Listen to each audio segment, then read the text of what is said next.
Well, just about to leave the shipper. The first load is complete. I got the machine. I'm scaled. I got the paperwork. There was only one issue. They charged me $50 to flip the axle, and I didn't bring any cash with me, and they don't take credit cards. And so they asked me to call my freight broker and see if they can bill that company who I got this load from. And I just was waiting for their call back, and they said, yeah, that's fine. And they didn't sound too happy. I said, just take that $50 out of my out of the rate confirmation and send me a new rate confirmation, and I'll sign it, send it back to you. So same thing, you know. And I scaled this morning again because I was calibrating my switch, my right way gauge, right? So that was my old one, and I got fuel, and I just drove 30 miles, but I think I can still do it because now I know my loaded weight. Okay, settings, calibration, steer, loaded. Do you want to enter new calibration data? And guess what happens? I'm positive it's not going to work because my steer now is 13,200, and this stupid thing is going to say that cannot calibrate because that's less than the empty weight. Set 13,200 as steer loaded calibration value. Yes. Calibration update failed because entered weight is lower than empty weight. What a stupid system. I'm telling you, whoever designed this is an idiot. Gentlemen, you are idiots. And I just wasted $1,000 Canadian on this BS.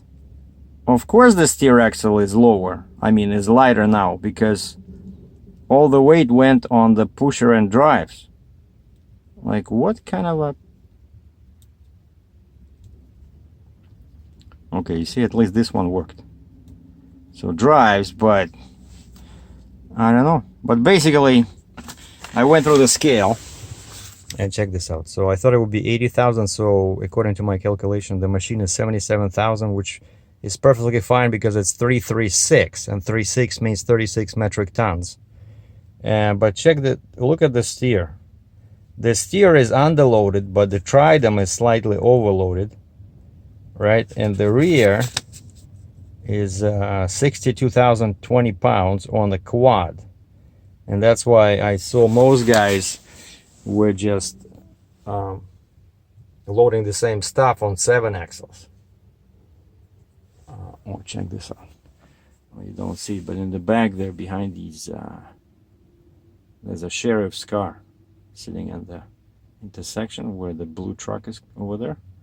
And right after the white pickup, there's a dark black sheriff. Which reminds me, I gotta print out my Texas permit. I just got it. Louisiana, they said, is closed. Louisiana DOT is closed because of the Veterans Day, but Texas was open. See, these guys are open. They are on a short day today till 3. Keen Transport, and so gonna go inside and tell her about the that it's okay for her to bill the freight broker. And then I want to climb on the top and check the height. But yeah, loading, I could see right away the difference, you know, like when it's a drop side rail, of course the sides are much lower, and the machine like climbs at a much lower angle. Like this thing was like climbing at 50-degree angle, and there's so much weight on the ramps, you know, and then it goes down. It just reminds me of the good old days with the Kaufman trailer. So I definitely need to reinforce the ramps in the front. So once I'm back, that's 2 things I'm gonna do. I'm gonna weld the D-ring on the flip axle, and secondly, I'm gonna go to a weld shop.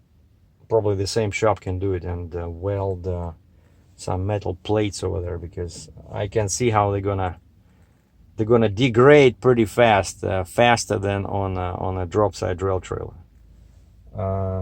But I don't think I'm too tall, because this is 11.6, the machine 11.6, and even if I'm 2 feet at the, you know, in the center, that's 13.6. But I don't think I'm 24. I put the rear in position 3. Anyway, I'm gonna show you the load now, but let me just go inside and tell the girl that it's okay to build a broker. And there we go. Load number 1. You know, there's something about these white rims.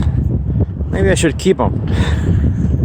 I ran into an issue on the way here when this was up, and check out this. I only noticed this after. Look at the top of the frame. So this is flip 1, I call it, right? You see this? Straight. But this one $1,000 more than that one because it has connectors on both sides. You see this? So this is what they call intermediate axle. Yeah. Now this one only has one connection. This is $1,000 cheaper, but look how the frame is shaped. You see this? And so when this was up over here, I had an issue. I was using a lower ride height because I didn't want to put too much pressure, you know, running empty. And I had position 1 in the front on the neck, and here I think I had position 1 as well. See, now I'm in 3, and that's actually 3 according to Fontaine. That's the normal riding position. And what I ran into is that this pin was loose. See, now I cannot turn it. But before, that pin was turning, and so I raised the height, and I think it corrected the problem. But now when I'm loaded, yeah, all the pins are okay. And the guy almost killed my tire. So they were flipping it with a forklift, and normally that's pretty safe, much safer than using an excavator. But the guy didn't put his forks far enough forward, and when he started lowering it, of course, this wheel, for some reason, they rotate. You know, on my previous truck, they didn't rotate when they're not connected. These were just spin, and they started spinning, and his fork ended up like this. I said, "Hey, what are you doing?" You know. But there was like a scratch, like a mild indent, but the tire survived. But that's how dangerous it is. And another thing I noticed is that it's really difficult to hook up. You see, this is where the old hookups are. You cannot see anything, right? Like, for some reason there was much more space on my previous flip axle, and also I had to take a picture. Like, I have no idea. Okay, and I looked over there. There's more space over there. I know that this one is this with the big handle. This is your electric, right? But these ones, they are either red or blue. And according to that, blue is on the other outside, but when I checked over there, actually blue is in the middle. And I thought I'd have to crawl down, but no. And so yeah, another issue why that was, I mentioned this before, why I had that over-inflating is because that magic handle. See this? It should be like this at 90 degrees closed, and that means that its own ride height control is deactivated because it has its own ride height control somewhere there. I don't know, where is it? Somewhere there, right? And so now it's just sharing the information with this, right? So now this is like single controls everything. And also I tried to lift the front axle, and it worked. The front axle goes up, even with chains, without any timbers. And then I talked to a guy, and he says best to use, like, put a timber in the front and just drive on it with no air, and then you chain it. Then it'll be sitting higher, because when I did it, it was just sitting like maybe like this off the ground. But I just tried it, you know. I could not do it. I think on my previous trailer I didn't have it, but this one, because it's only 2 axles. And so yeah, it's a brand new cat. Everything's shiny, everything works.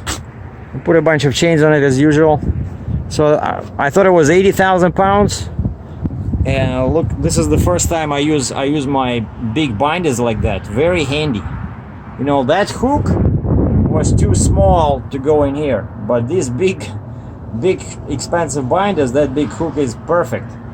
And the advantage is you can use short chains, like my 6-footers.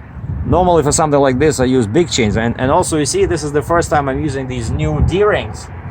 Very convenient. They're right there on the inside of the wall. But of course now I know they're only good for 10,000 pounds according to Fontaine. And then here I did this. Lots of people do this, but I couldn't do it on the back. It was too close together. Like the D-ring, like here it's perfect. And then I did this over here, also the same. See, with a big hook. And I used again, thanks to Rodney from Iowa for this. He gave me a roll of this stuff. It was not too difficult to cut, but it's very strong, so I use it over here, and then I use it on the back.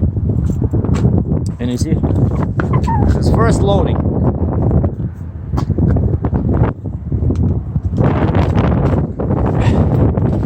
Sorry for the wind. And I use it in the back.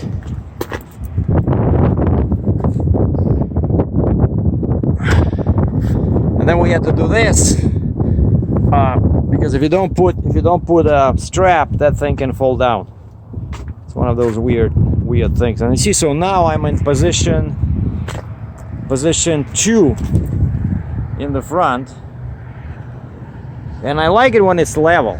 But you see, the front of this trailer is angled downward, so I don't know.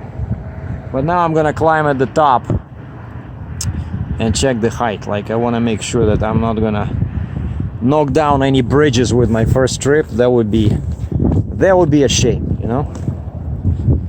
And here's my big Terminator, and we're gonna call the trailer Kathy in honor of my mother. So Terminator and Kathy. Wait a second. I'm trying to take a picture. Hold on, guys.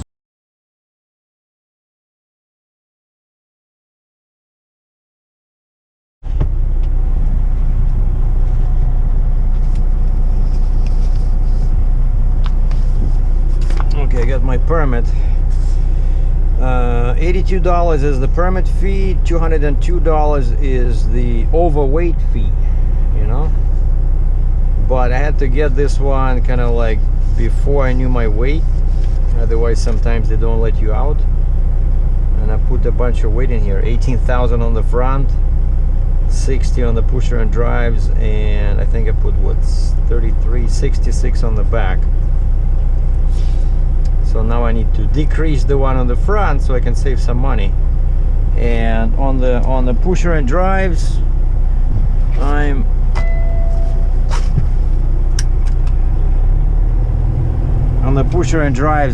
60,600, but now I have full fuel. Once I use up all fuel, it's gonna go down. So, and I cannot move my fifth wheel any further forward. You know, that's the problem when you have a short neck. I knew it, you know. I really need something like 108, 110. That would be perfect. But now my only available option is either 36-inch flip box, which is too long, or 83. But with such a short neck, you see, I cannot push a lot of weight on the front. See, it has to be here. If it was here, I would have like 18,000 pounds easy. And I just don't want to go any closer. Alright, so the goal today is get close to Louisiana line. Somewhere, I'm gonna end up somewhere near Beaumont,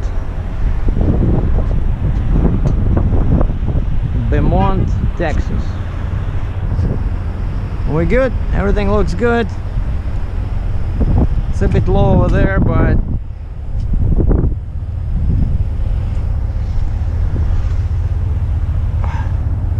there is still some space in there, I think.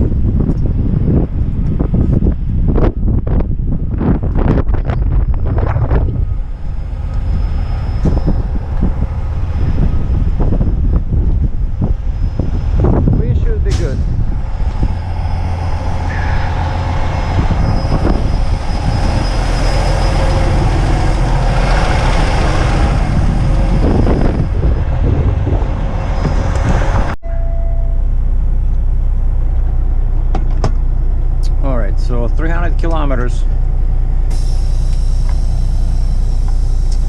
180 miles.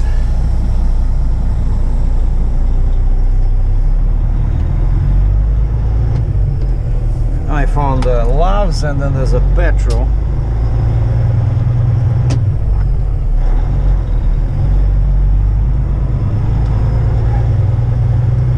The time now is 20 minutes to 2 Eastern time, or 20 to 1.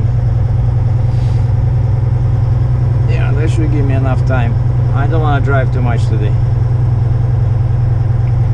But basically, they said Louisiana is closed. Louisiana DOT.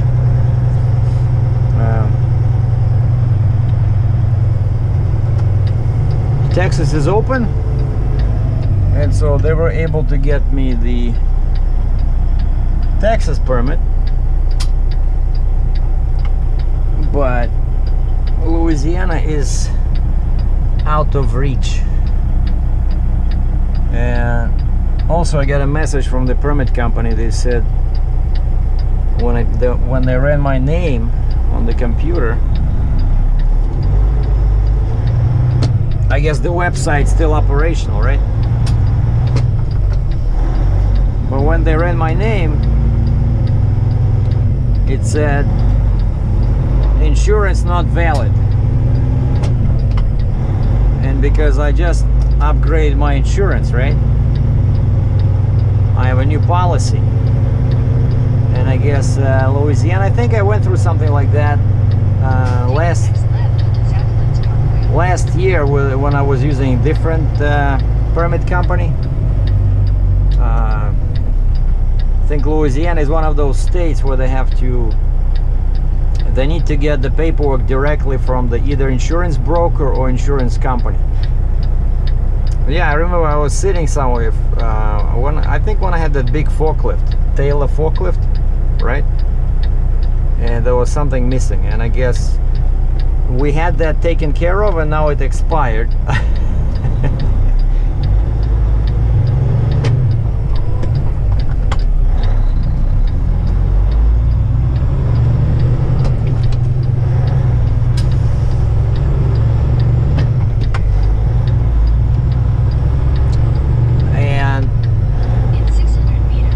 The office is closed, we cannot fix it because my broker is working. It's not a holiday in Canada.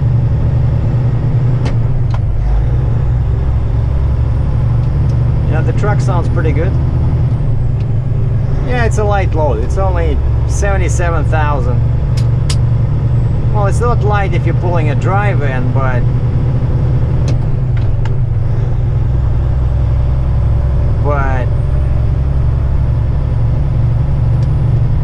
for a 60-ton trailer,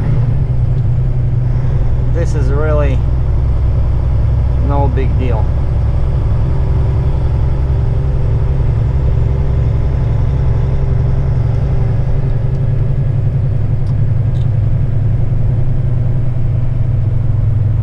And I hope it doesn't start raining, because my permit says if the road becomes slippery due to rain, sleet or snow,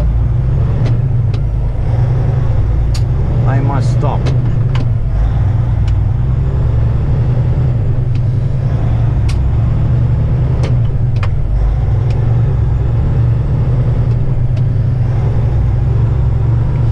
Okay, let's see. Are we gonna hit this bridge or not?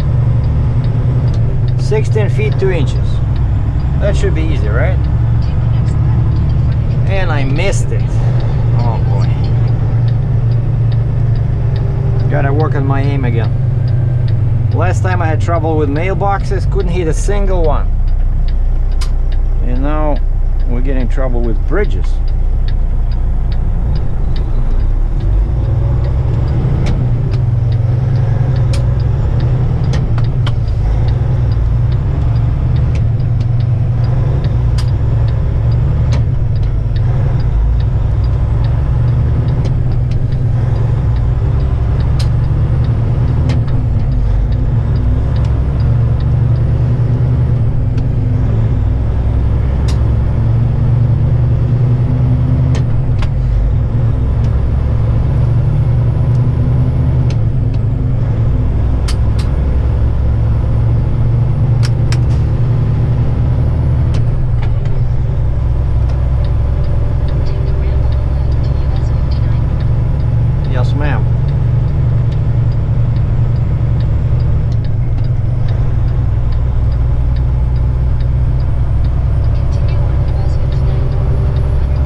somebody didn't hide, it's not my fault. As we say in Russia, кто не спрятался, я не виноват. 11.4 wide, 77,000 pounds.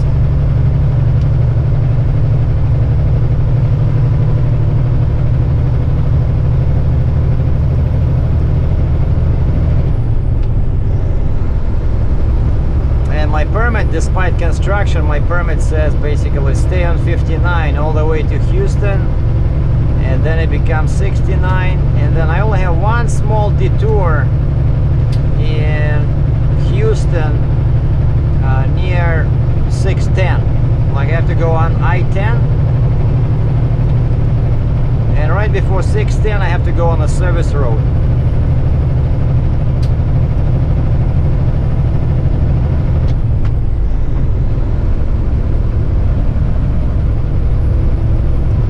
Left lane closed.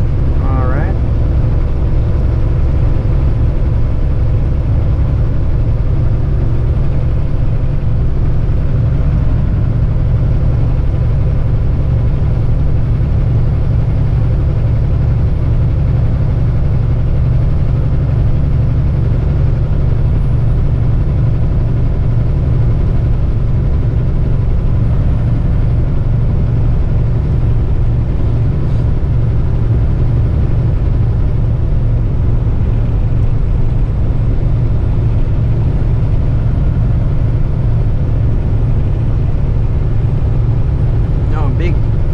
Cat dealer on the left. Hold cat.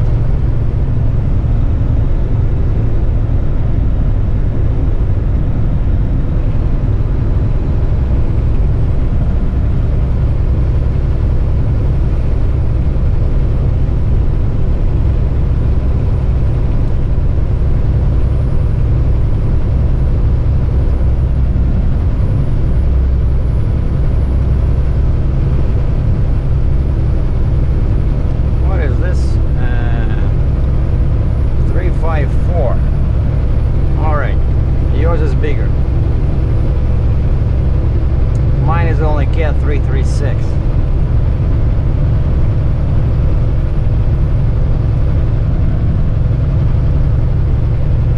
Alright, and so we're gonna continue like this all the way to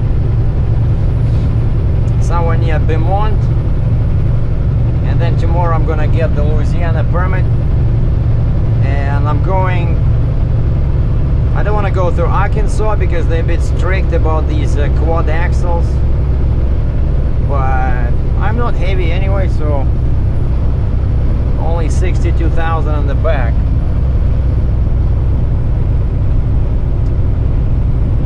But I'm entering Louisiana from I-10.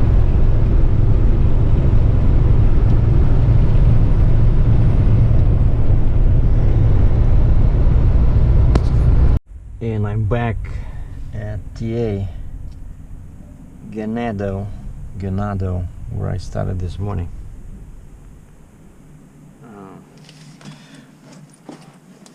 Just do a quick load check and then have a quick breakfast and keep going, because I really want to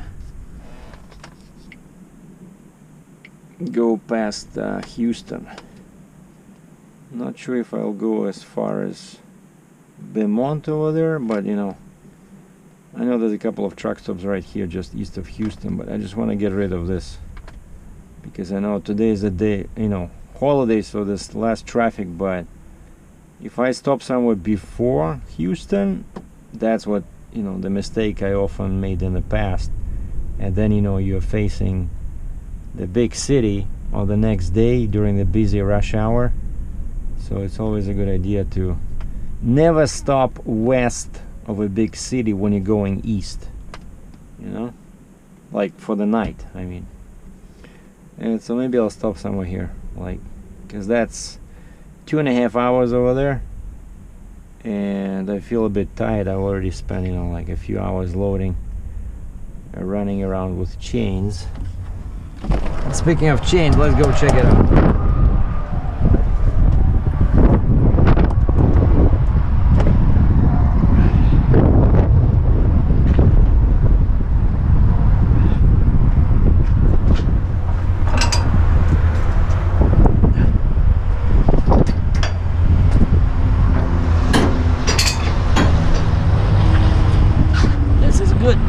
like those D-rings in the middle.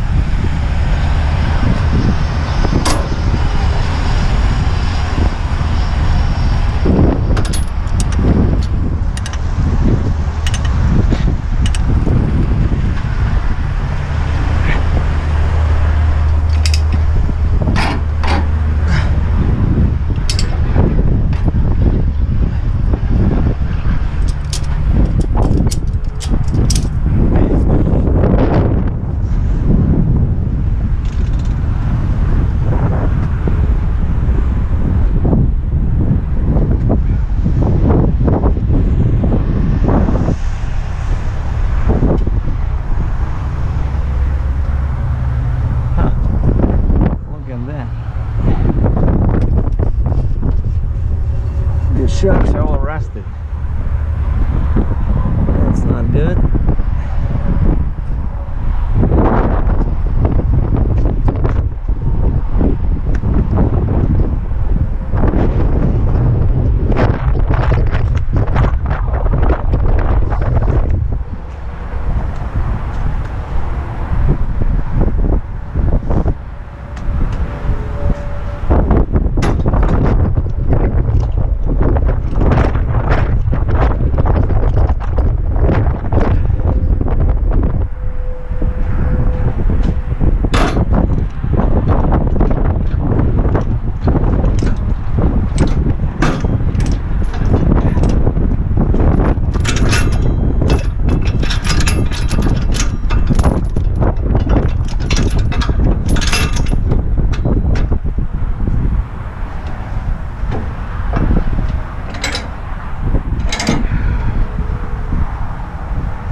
Doing good.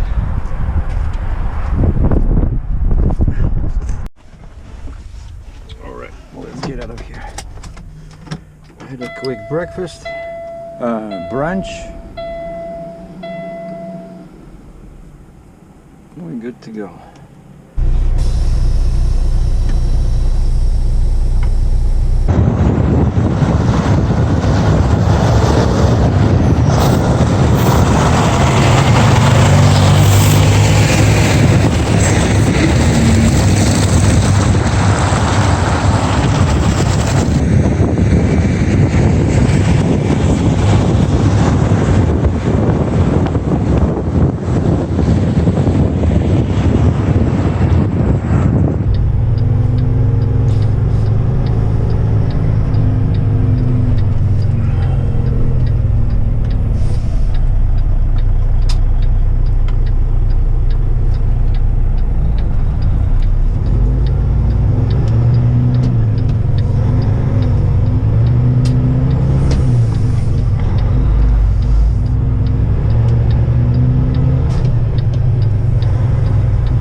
Exit over there. I mean, no entrance. Take the US 59 Now, where is it?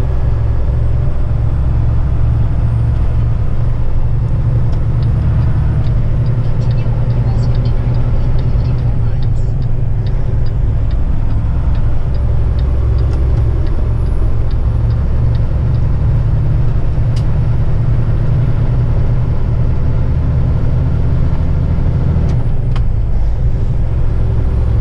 So it is the ramp. Okay. Bye-bye, TA Ganado.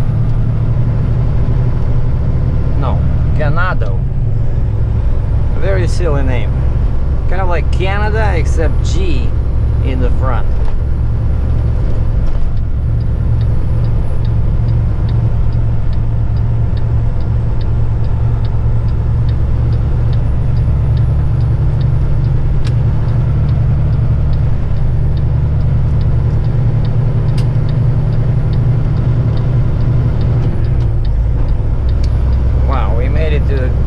6:59.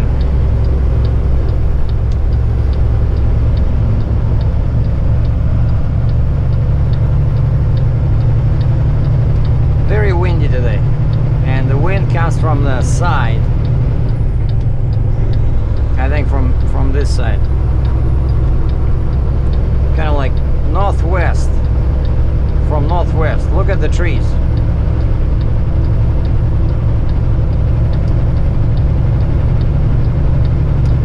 Houston, 90 miles. So I think, yeah, that's the plan for me today. Just take over Houston and get out of Houston, and then I'll just shut down right there. There's a closer truck stop. I think it's Beaumont, Texas.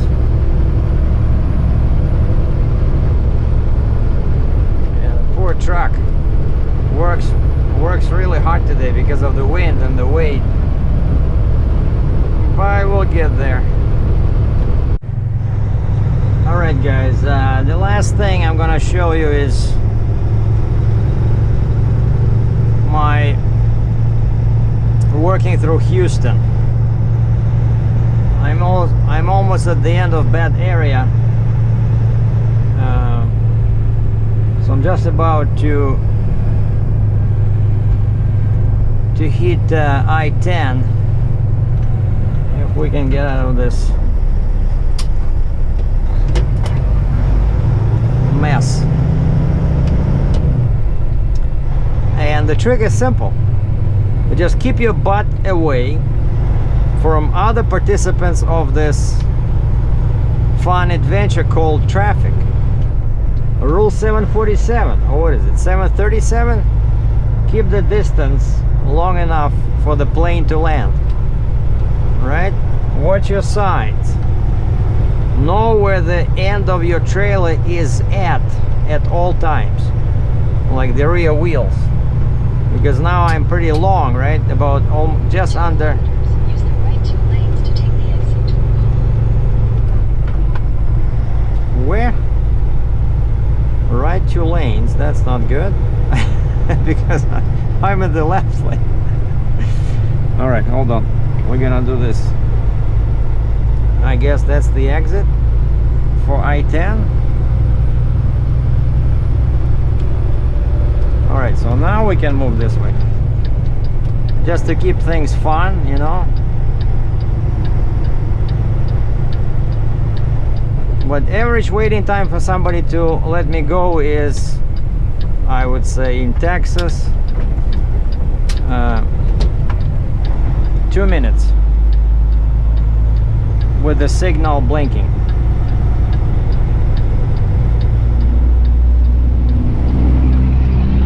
Thank you, Mr. Peterbilt. You have a good day too.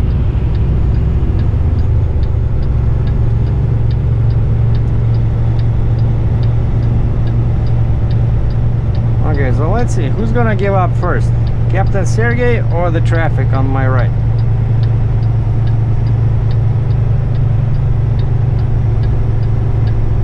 All right.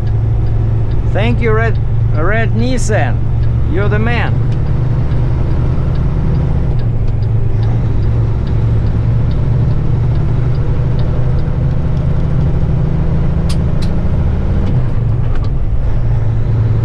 Yeah, the guy flashed his lights at me. My guess is, oh, it's a Mazda, this guy. Or a girl.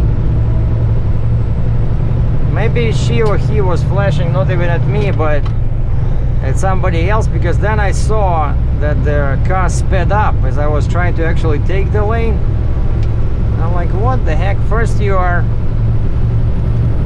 signaling me to go, and then you start speeding up.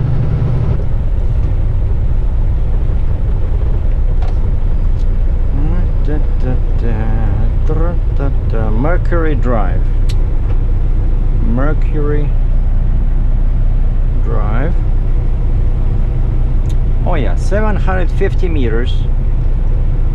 Basically half a mile on the left there will be a ramp, and I see the traffic is blue, so no hold up. And we only have 15 miles to go to the truck stop.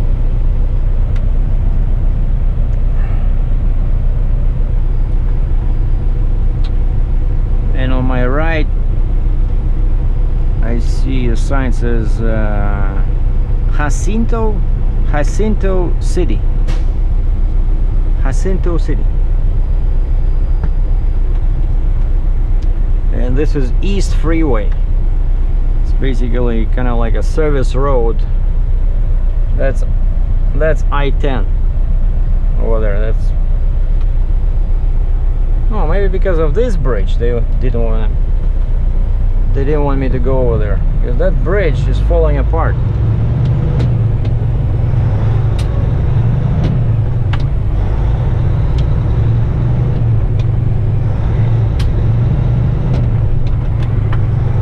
Oh, check this out. Diesel Valero 289, but they don't have any big hoses. It's all very small hoses.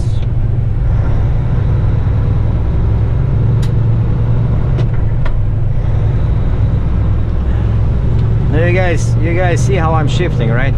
Okay, one mistake maybe in 1 hour, which is totally acceptable. No clutch. Now we're in 5 low. Left lane ends.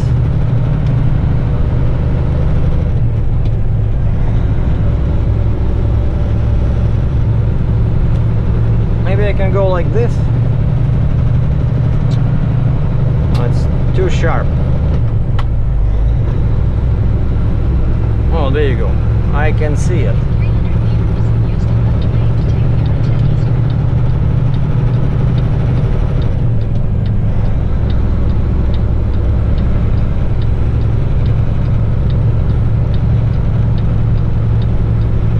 I-10 Use the left lane to take the I-10 eastward.